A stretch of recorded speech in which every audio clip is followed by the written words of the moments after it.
2026 માટે બજારની મજબૂત શરૂઆત. નિફ્ટી લગભગ 50 પોઈન્ટ વધીને 26,200 પાર. રિલાયન્સ અને વિપ્રોના ટેકાથી બેંક નિફ્ટી મજબૂત, પરંતુ મિડ કેપ અને સ્મોલ કેપ બજારો થોડા સુસ્ત.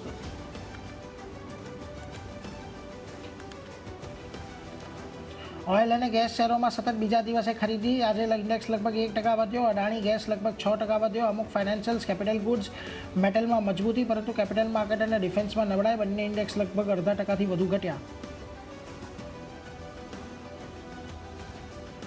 એડિશનલ એક્સાઇઝ ડ્યુટીના સમાચારથી આઈટીસીના શેરમાં લગભગ 4%નો ઘટાડો. નિફ્ટીમાં ટોપ લૂઝર બન્યો. ગોડફ્રે ફિલિપ્સ પણ લગભગ 8% ઘટ્યો. 1 ફેબ્રુઆરીથી સિગરેટ અને તમાકુ પર વધારાની ડ્યુટી લાગવામાં આવશે.